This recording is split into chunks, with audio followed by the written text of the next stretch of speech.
नमस्कार, मैं हूं नेहा पांडे और स्वागत करती हूं आप सभी का इंक पब्लिकेशन के स्टॉल पर। आज मेरे साथ मौजूद हैं मार्टिन फैसल जी और ये मेरा सौभाग्य है कि आज उनके साथ मैं एक इंटरव्यू लेने जा रही हूं। आप सभी इन्हें एक सामाजिक कार्यकर्ता के रूप में तो जानते ही हैं, लेकिन आज हम उनसे बात करेंगे एक कवि, एक लेखक के रूप में और निसंदेह एक शायर के रूप में भी। तो चलिए शुरुआत करते हैं मार्टिन फैसल जी। हम जानना चाहेंगे कि एक लेखक के रूप में, कवि के रूप में आपका जो सफर है वो कैसा रहा है और किस तरह से शुरुआत हुई और क्या क्या उसके बीच में रहा, आप ही की जुबानी हम जानना चाहेंगे। जी, बहुत बहुत शुक्रिया नेहा जी। और मैंने भी आपके इंटरव्यूज़ देखे हैं, बहुत बेहतर तरीके से आप काम कर रहे हैं और नए राइटर्स को जिस तरीके से आप प्लेटफॉर्म देने की कोशिश करते हैं वो काबिल तारीफ़ है। दरअसल क्या है कि हम जो समाज में करते हैं, समाज की जो चीज़ें बेहतर करने का प्रयास करते हैं, अगर उसी को हम महसूस करके उसको एक लेखनी का विषय बना दें तो वो हकीकत में एक रियल लगता भी है और वो लोगों के दिल तक छूता है। तो कॉलेज दिल्ली यूनिवर्सिटी से पास आउट होने के बाद में हमने जो है सामाजिक चीज़ों में काम करना शुरू किया और उसी दौरान जो है जो हमारे एहसास रहे उनको हम लिखते रहे। तो जैसे कि एक बार एक रचना लिखी थी कि अपने एहसासों को वो अगर लिखता नहीं है, तुमको लगता है उसका कोई रिश्ता नहीं है। अपने एहसासों को अगर वो लिखता नहीं है, तुमको लगता है उसका कोई रिश्ता नहीं है। नज़र के सामने सभी चीज़ें जाती हैं परोसी, कसूर तुम्हारा है जो तुम्हें दिखता नहीं है। वाह वाह, बहुत खूब, बहुत ही खूब। खाके मुल्क से मोहब्बत सबको होती है, तुझको होती तो कोई फरिश्ता नहीं है। तो ये जो है सियासी लोग तो लाशों पर भी सियासत करते हैं, पालतू सांपों का जहर अक्सर दिखता नहीं है। तो ये जब हम पॉलिटिक्स को नज़दीक से देखते हैं, उसकी बुरी चीज़ों को देखते हैं, तो हमारे भीतर एक आम इंसान के भीतर जो एक ख्याल आता है उसको एक हम जाहिर करने का प्रयास करते हैं। आपने जो जो कुछ भी आपने लिखा है काव्य के रूप में है या लेख किस रूप में वो है, हम ये आपसे जानना चाहेंगे। मेरी किताब आबे रवां वो 2019 के आखिर में आई थी, जिसका मकसद यही था कि किस तरीके से समाज के उस विभाग पर, उस डिपार्टमेंट पर, उन लोगों पर गौर किया जाए जहां पर नज़र नहीं पहुंच पाती है। तो उस किताब को लिखा और किताब में भी एक कविताओं को हमने इस तरीके से शामिल किया ताकि लोगों की दिलचस्पी बनी रहे, लोग उस चीज़ को समझें कि हाँ, हमारी जो जर्नी होती है लाइफ की उसके दौरान ही हमारे जैसे मूवी में कोई गाने को लाया जाता है इंटरेस्टिंग करने के लिए, उसी तरीके से ये हमारी आबे रवां कंप्लीट हुई। और यकीनन जिस तरीके से वो लोगों के पास पहुंची और उनके जिस तरीके से रिस्पॉन्स आया वो हमें बड़ा खुश करने वाला था। और सबसे अच्छी चीज़ है उससे लोगों के अंदर पॉजिटिव बदलाव हमने देखने को मिले। अभी जैसे हाल फिलहाल का जो माहौल, हम कहते हैं कि चीज़ें बेहतर नहीं है, तो उस पर मैंने कोई ये कुछ पंक्तियाँ थी कि हाथ मिलाकर नहीं गले लगाकर देखो, हाथ मिलाकर नहीं गले लगाकर देखो, सुकून है क्या किसी को चाह कर देखो, अभी भी मोहब्बत बहुत है मुल्क में मेरे, सियासत से जरा नजर हटा कर देखो। बहुत खूबसूरत कैसे आपने इसको परिभाषित किया है। मैं जानना चाहूंगी कि आपका जो पसंदीदा विषय है, फिर भी देखिए आप सभी विषयों पर लिखते हैं, आप एक सामाजिक कार्यकर्ता भी हैं, तो आप उस दर्द को भी महसूस करते होंगे, उस प्रेम को भी महसूस करते होंगे, सब तरीके की संवेदनाओं के आप अक्रॉस आते हैं, लेकिन फिर भी ऐसा कौन सा विषय है जिस पर लिखते हुए आपको सबसे ज्यादा खुशी का अनुभव होता है? पसंदीदा विषय तो मेरा हकीकत में समाज को एक बेहतर राह देने का रहता है, ताकि मैं उनके लिए कुछ काम भी करता रहूं तो मेरी भी सीख में इजाफा होता रहे। लेकिन जैसे कि मैंने अभी एक चीज़ है कि अभी हमने एक लड़कियों की लाइब्रेरी शुरू की।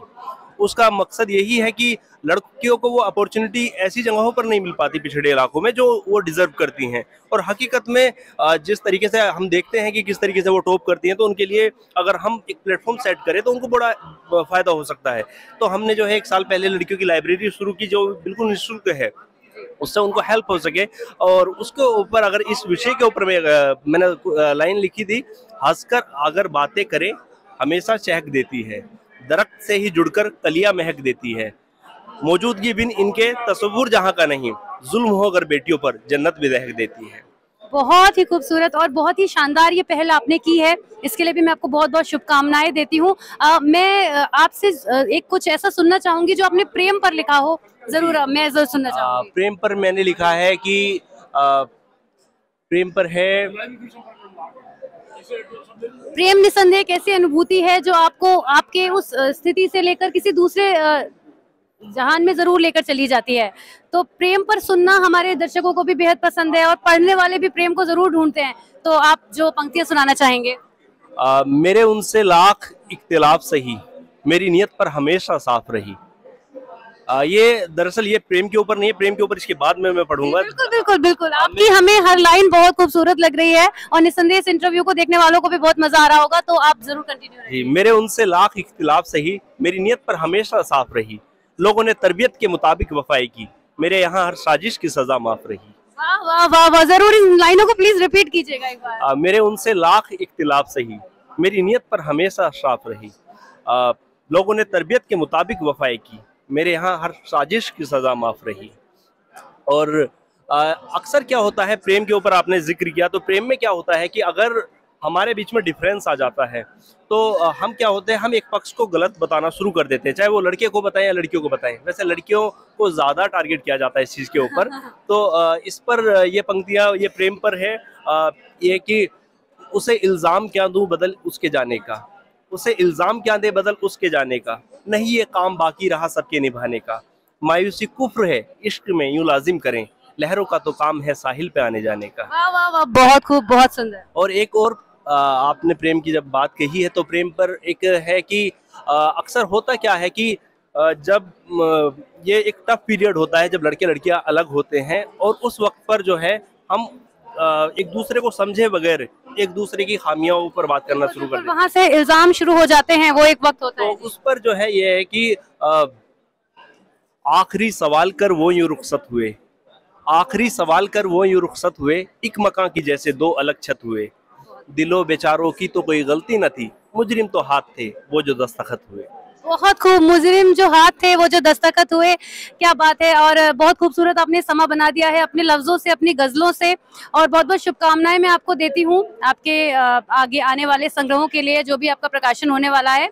और पाठकों के लिए कुछ कहना चाहेंगे, हमारे श्रोताओं के लिए कुछ कहना चाहेंगे? श्रोताओं के लिए, आपके श्रोता जिस तरीके से सबसे पहले तो कि जिस तरीके से आप मेहनत कर रही हैं श्रोताओं को, यकीनन किसी का भरोसा किसी पर हो पाना इतना आसान काम नहीं है। और श्रोताओं को कि आप इसी तरीके से ये मोहब्बत देते रहिए। आपकी जो अप्रिसिएशन नेहा पांडे जी का जो है हौसला बढ़ाती है, तो इसी तरीके से आप कंटिन्यू रहिए। और इसी के साथ में जब हमने प्रेम की बात की है तो प्रेम में कुछ एक बड़ी शख्सियत को हम शामिल कर देते हैं। हर खुशी मिल जाती है जब तू पास होता है, हर खुशी मिल जाती है जब तू पास होता है, एहसास तेरे मेरे मिलने का यूं कुछ खास होता है। सच्ची मोहब्बतें दशरथ मांझी भी बनाती हैं, प्यार में हर कोई नहीं सिर्फ देवदास होता है। वाह भाई वाह, बहुत खूब। आपने मेरा भी बहुत एनर्जी लेवल हाई कर दिया है। और मैं इस इंटरव्यू के बाद भी आपकी बहुत सारी गजलें, बहुत सारी रचनाएं सुनने वाली हूँ इत्मीनान से बैठ के। और अगर पाठकों को आपको सुनना है या पढ़ना है तो जरूर वो आपसे संपर्क करेंगे। मैं जानना चाहूंगी कि हमारे पाठक या श्रोता आपसे किस तरह से जुड़ सकते हैं? डायरेक्टली जो मार्टिन फैजल, क्योंकि नाम आपको यूनिक लगा। जी बिल्कुल, बहुत यूनिक नाम है आपका, मार्टिन फैजल। हकीकत में इसके अंदर भी एक हमारे देश, जिस तरीके से हमारा देश है गंगा जमनी तहजीब वाला, उसी तरीके से इससे ये एग्जाम्पल देने की कोशिश है कि हम जो है किस तरीके से हमारी पहचान जो है हम भारतीय हैं, और ये जो है हमारे नाम एक जैसे हैं, हम भारतीय हैं। जब बाहर जाते हैं हमारी ये पहचान यही होती है। तो मेरा नाम मार्टिन फैजल है। आप हर मीडियम पे, मैं यूट्यूब, फेसबुक और इंस्टाग्राम पे हमारी मुलाकात होगी। और काफी कुछ है जो कि इस छोटे से इंटरव्यू में नहीं बताया जा सकता। जी, अगर मैं शॉर्ट में कहूँ तो इनका नाम इतना अनोखा है कि आप इन्हें बहुत आसानी से कहीं पर भी सर्च कर लेंगे। शायद मेरे शब्द बिल्कुल ठीक हैं, राइट? जी जी बिल्कुल बिल्कुल। ये जो है आप हर जगह पर इजीली अवेलेबल हो जाएंगे। हाँ, थोड़ी सी मिस्टेक ये कर देते हैं, फैसल और फैजल में मिस्टेक हो जाती है, तो वो फैसल है, मार्टिन फैसल है, तो इसलिए आपको इजीली मिल जाएगी। बिल्कुल बिल्कुल। तो बहुत बहुत धन्यवाद आपका मार्टिन फैसल जी, आप हमसे जुड़े। आज का ये बहुत इंटरव्यू बहुत बेहतरीन रहा, आपके साथ मुझे बात करके पर्सनली बहुत मजा आया। बहुत बहुत धन्यवाद आपका। बहुत शुक्रिया आपका, और ये यकीनन मेरे लिए भी आज का दिन यादगार हो गया। बहुत बहुत धन्यवाद।